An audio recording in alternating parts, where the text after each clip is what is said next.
so we will get started. I just want to say thank you for everyone for coming tonight. My name is Pete Pepis, I'm the high school principal. I'm here with Mr. Rubric. I made a promise to a certain young man that if he came with me tonight to help me out, that he could say hello to everybody. That's my son, John. That's my house. Hi, welcome. Thank you for coming. He's the character, in case you haven't figured it out. So Keystones are something that everybody loves. We've been dealing with them for many years, and it's an ever-changing, situation. I think when I started in administration almost 7 years ago, Keystones had just come out, and it was something that was the graduation requirement, and then they pushed it back, and we got ready, got the kids ready, and then they pushed it back again. I think I lost count, but I think they moved back the graduation requirement date probably 4 times. So this is actually the first year that it is a full graduation requirement. For the class of 2023, it will be the first time, actually, that they do it. Not this year, I'm sorry, next year. So the students graduating that are juniors now will be held to the graduation requirement. So as the Keystone kind of evolved, it started off as an exam that was tied to remediation. So years ago, we had Keystone classes, right? If you didn't pass the test, and you were put in a remediation course and, taken out of electives, which is never a good thing for our students because we want them to be able to explore different things. And then they would retest, right? So we don't have the Keystone classes anymore. We do remediation in a different way. And the state has come up with a much better way of handling things, in some respects. So instead of, just taking the test and then remediating the kids and hoping for the best, I think they've realized that not everybody's a great test taker, right? And they've got to have different options for the students. So one of the things that Mr. Rubric will talk about tonight are the different pathways that are available. If you didn't pick it up when you came in, there's 2 handouts for you tonight. One is an FAQ document, right, some frequently asked questions, and we'll take questions at the end of the presentation. The second document is the Keystone Pathway Graphic, just to try to help you put things together, because, it's complicated for us. It's even more complicated for you if you're not living and breathing it every day like we are. So let me get the clicker. You can always get it on the way out. You're not going to need it right now. Oops. Okay. So there are 3 Keystone exams, right? 3 content areas that are tested. Algebra I, biology, and literature. Algebra I can be taken anywhere from 8th grade all the way through 10th, right? Most students will take it in either 8th or 9th. With biology, it's either a freshman level course or a sophomore level course. It really can be either one, okay? In terms of grade level, biology is a 9th grade course. Literature is a 10th grade course. But if a student's transferring in from another school, which happens often, whether it's a private school or from out of state, right, they can take it at any grade. So if we have a junior coming in from, from Texas, right, they still are responsible for taking the Keystone exams. So they can be taking them for junior year. So 3 tested areas, okay, and all of this was kind of created by the Department of Education through something we call Act 158, piece of legislation. Traditionally, right, students learn the content over the course of the year, whether that's freshman year, sophomore year, whatever the case is, and then they take the test in May. So they're learning, right, they're testing, they're looking to see what areas, with their teachers, they go through the year, what areas they need to explore a little bit more in terms of the Keystone exam. And what I mean by that, I'll talk about in a little bit in terms of preparation. But it's a full year stretch to get to the end and take that exam. So for Act 158, which was the legislation again that put Keystone exams into play, right, it is a graduation requirement for our current junior class, the class of 2023 and beyond. And they will be the first class again that is held to this standard. So students that are achieving a 1,500, right, that's the golden number, you get a 1,500 on the exam, you are considered proficient. Okay? If you're proficient, that's wonderful, you've passed the exam. If you're below that number, right, depending upon how far below, you're either basic or below basic, and I'll show you the cut scores in just a minute. One of the things that is great that the state put into place was something called a composite score. Right? The composite score is the combination of all three exams together. Your score on world literature, or literature rather, on biology, and on algebra. And when you take those three scores, if they add up to 4452, and again we'll discuss that one later, right? That's also a magic number. Okay? It's considered a composite passing score for the three exams together, and that is one of the pathways that allows you to achieve and fulfill their graduation requirement. Okay, so we said 1,500, right, is the score that you're looking to get, 1,500 or above. So if you look at the chart, I'm not going to read all of those to you, but they're broken down into 4 categories, the scores, for every single tested area. So for Algebra I, right, biology and literature, you're going to have 4 brackets. You're going to have below basic, which is your lowest level, basic, proficient, and advanced. The cut scores, right, which is the scores, the bands of scores that determine whether you're below basic, basic, proficient, or advanced, are slightly different for each of the tests. So if you look, for example, at a proficient score for Algebra I, 1,500 is going to be consistent for all 3 exams. But proficient for Algebra I goes from 1,500 to 1,548. Compared to world literature, it goes from 1,500 to 1,583. I don't know why that is, right? The state set these numbers. You know, my understanding is, in talking to the kids over the many years that we've done these now, that the literature exam is the easiest, followed by biology, followed by algebra being, out of all the tests, probably the most simple. In terms of what it looks like in the spring, right, there's a window of time when we can test. The state tells us you can test between X date and Y date. And so there's a 2-week period of time, right? We're going to send out the PowerPoints, don't even worry about anything but just look it up front, because I don't want you to have to worry about writing things down right now. We will send this out for sure. So the spring exam window, again, is a 2-week period of time. Algebra always goes first, right? There's always 2 modules to each of the Keystone tested areas. So algebra is first. You have the first set on day 1, the second set of concepts on day 2, same thing for biology, same thing for literature. Okay? As the kids go through the year, from day 1, right, the teachers will explain to them what the Keystone exam looks like, how it's set up, what the difference is between Module 1 and Module 2.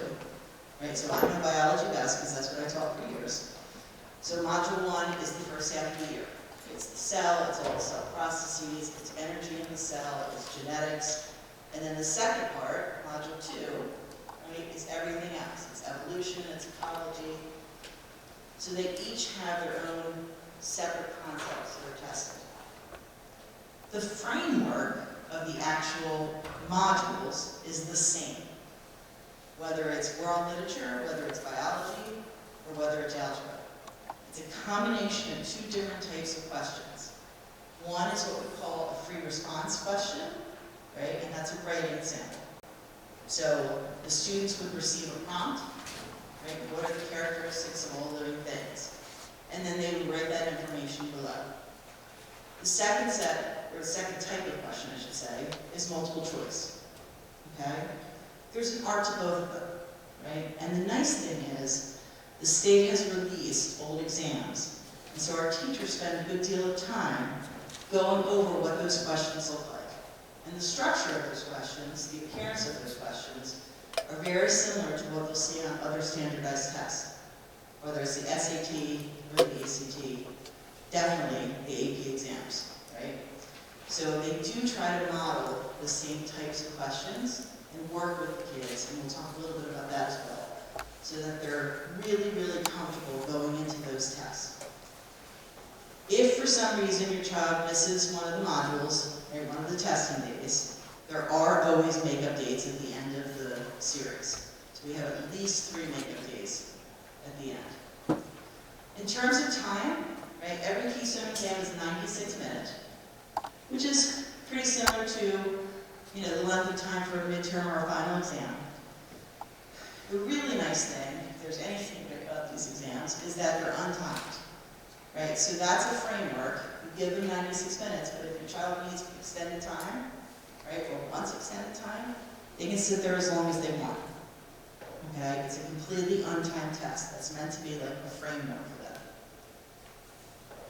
If your child has an IEP or a 504, right, depending upon what their accommodations are, they can be entitled to what we call small group testing, which means that they get to go to a smaller classroom, right, not in the general setting, and that's where they would take the test. Again, completely untimed. So if you look on our website, right, we do have some resources, and we're working to build that and make it even bigger than it is now. But if you go on the website under our school, there are old exams there from previous years, and we have every single one that has been given listed at this point. We're looking to add some resources to that from other locations, but as we get closer to May, and believe it or not, it's going to come really fast now. The second half of the year is always much faster than the first. There's a really good source overview there. So again, one of the things that we always ask our teachers to do is to take some time in class, right, to go over questions like this in the Keystone tested courses. Whether it's on a block day, right, when they have a little bit more time with the students, or whether it's as a warm-up at the beginning of class, or even a closer at the end of class. Because it's important for them to feel comfortable with the type of questions that they're going to see on those Keystone tests. The more exposure they have, the greater their level of comfort will be. And going back to the resources, one of the nice things that the state has is when you look at those old exams and you look at those old questions, they have a rubric that goes along with it, right? So going back to the example that I gave, what are the characteristics of life, right? And Mrs. Kepis gives that as the warm-up for her class, and she asks every student to write a response, and then they review that response. What the state provides is 3 different examples of what an excellent answer looks like, what an okay answer looks like, and a not so great answer looks like.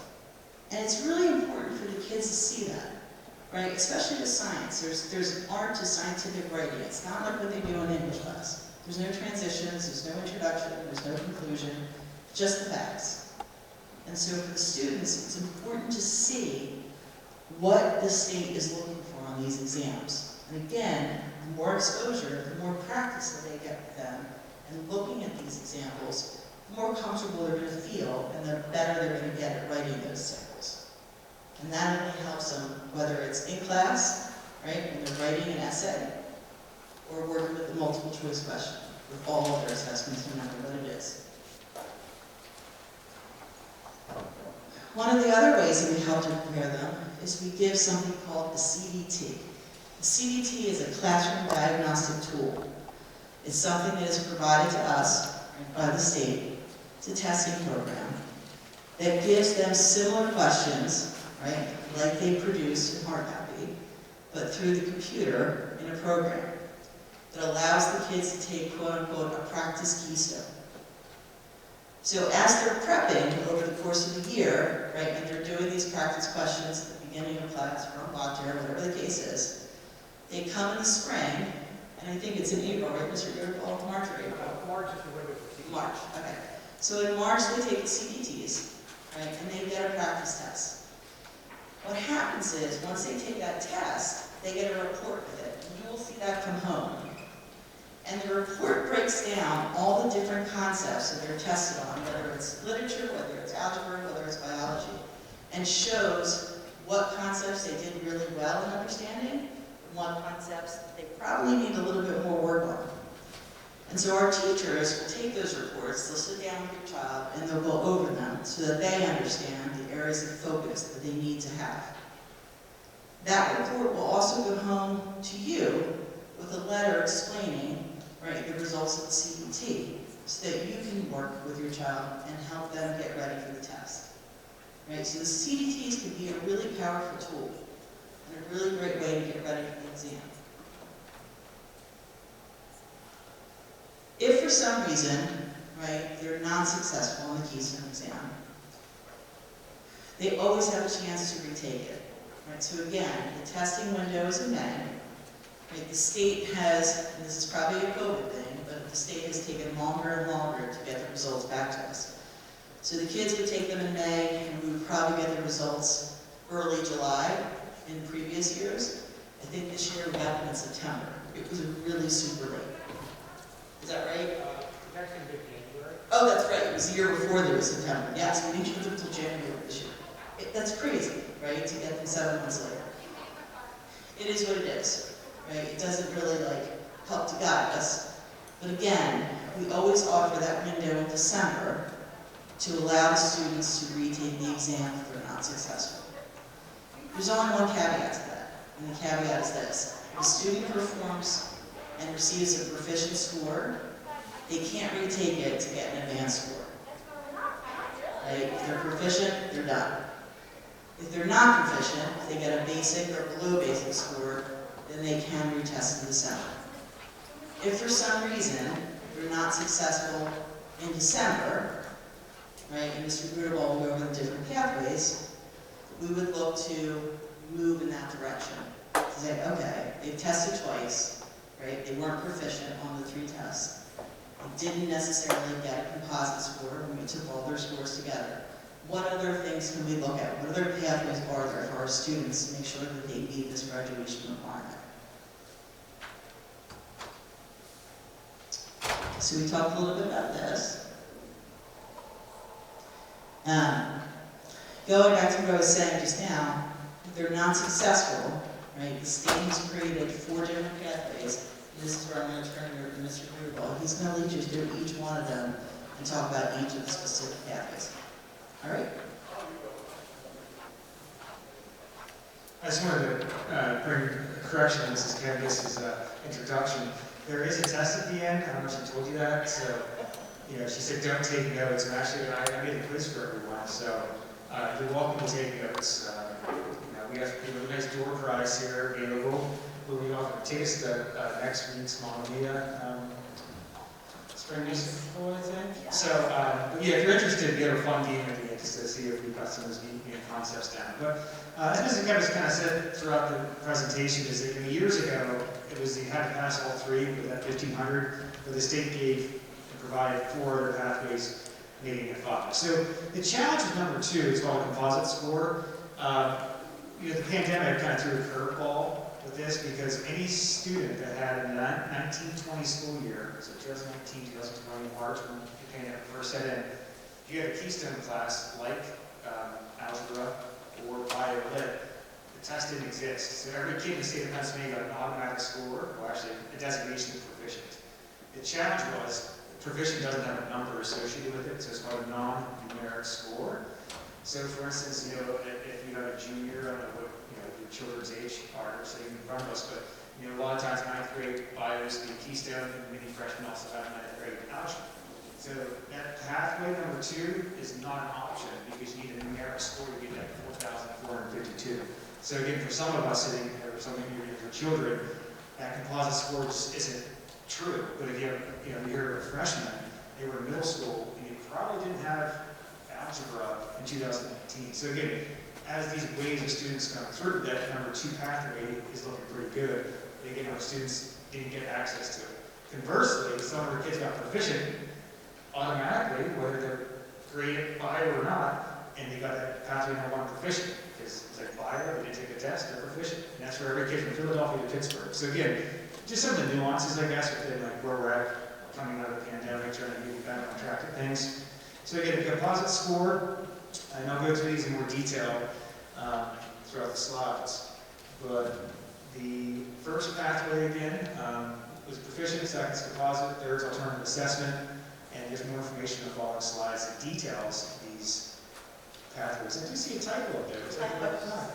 It's like there's 2 4s. So here we go. Proficient, you got it. Composite, again, that's what I was saying, is that, you know, you have to have at least the basic, go below basics. And so some families are like, why should I retake the test if I got below basic? I think this is one of the answers you say to your child, is because if you get basic, maybe you're, you know, great at math, great at science, but literature is not your strength. It's okay. You don't need to get 1,500 in literature as long as you get a basic score. And this is kind of showing that earlier slide, different cut scores, I think it's 1443-ish for lit. So again, it's not always about getting that 1,500, it's pathway to composite. So I've done, in PT, we've looked at it, the teachers, some have access to it, they'll work with their students and the school counselors. We made this big spreadsheet, and it has like every assessment we could possibly take on there, and we were keeping track of where they're at. And we'll talk more about that shortly. For reference, you know, before the meeting tonight, like, well, how many of our 2023 students, which are juniors, are in the proficiency pathway? We're about 72%. So this is for our Radnor class out of 2023. We get about 72% of our students right now being that first pathway where they're getting proficient on all 3 assessments. Number 2, this composite pathway isn't, most of them are ineligible because they had, you know, bio freshman year and there was no score, so this is no longer an option. So the one other thing we do here is alternative assessment. As your child is throughout, you know, as they progress through high school, there's a lot of assessments they take. You know, I'd rather we give the PSAT as probably the first option for number 3, the alternative assessment in 9th grade, 10th grade, 11th grade. Granted, during the pandemic, we took a little hiatus for all students. So I just kind of curious tonight, like how many of our students didn't meet the proficiency pathway and they hit, if you look behind there on our pointer, but it says 970.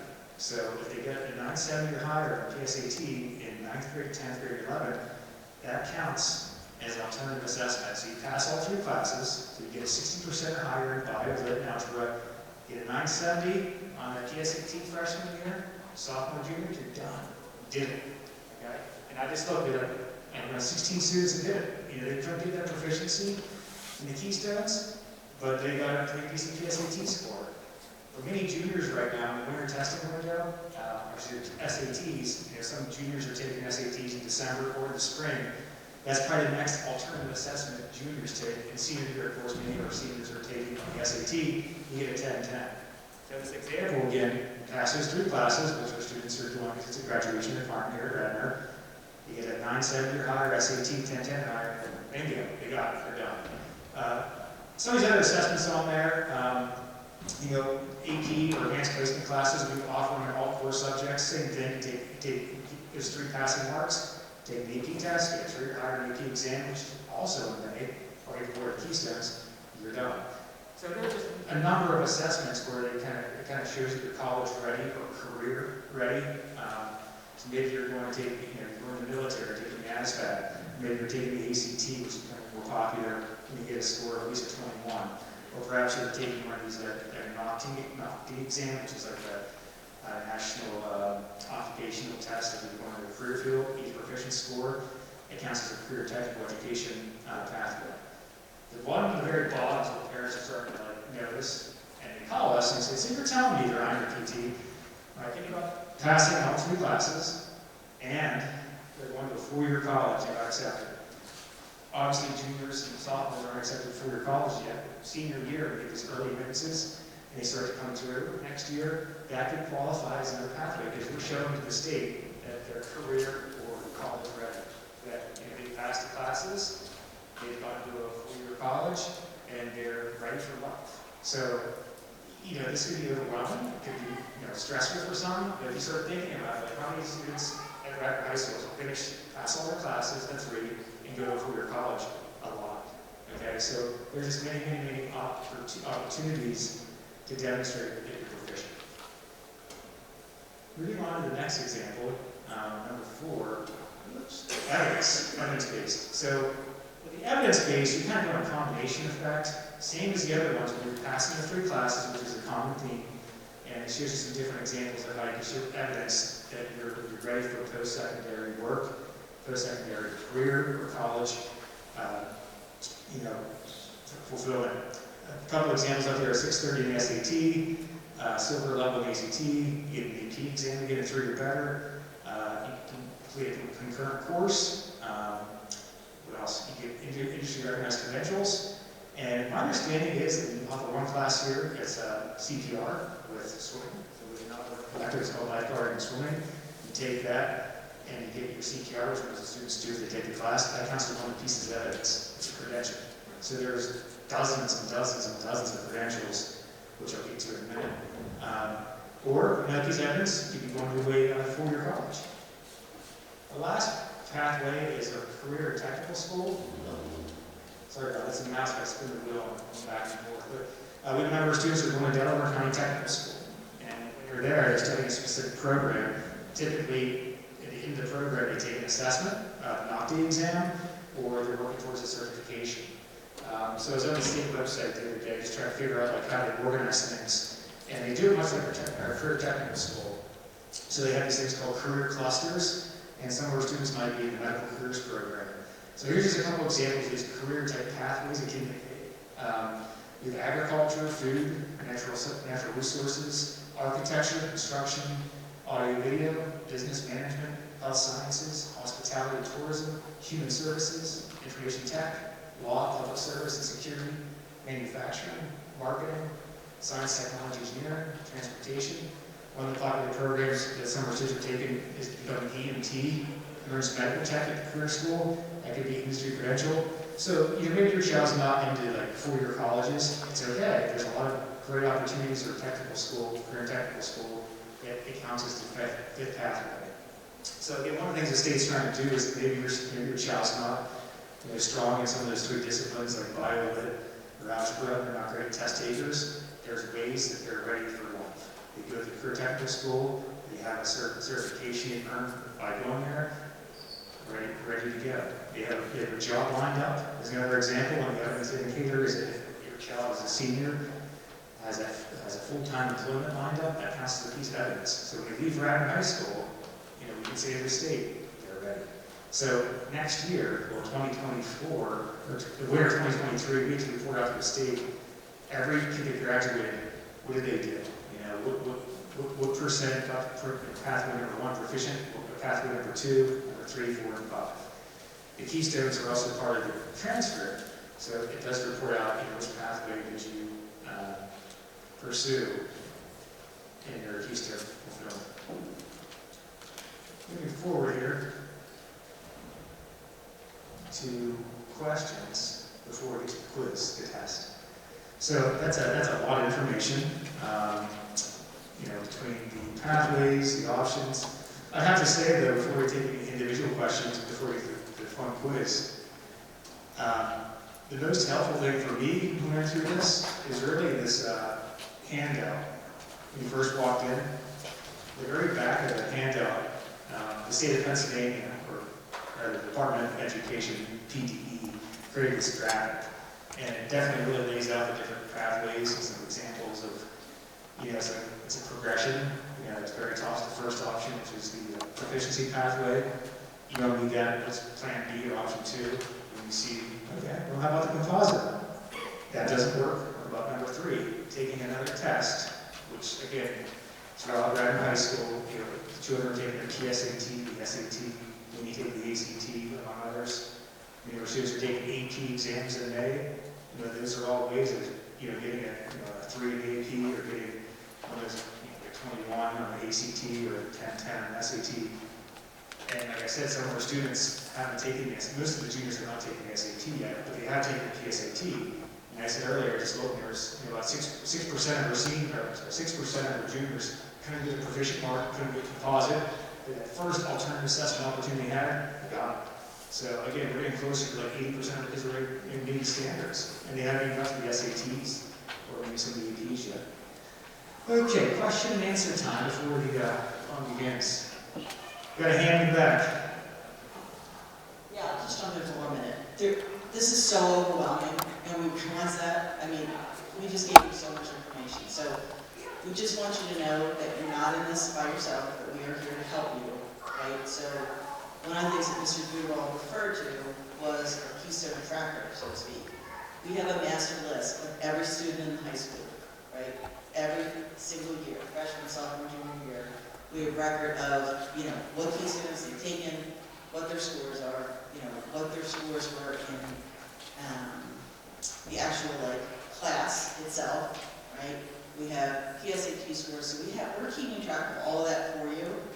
We will help you determine what pathway is best for your child, what route to take. So please don't feel like you figure this out yourself. Give us a call, email us, and we'll happily talk you through all of it, and we'll work through this together.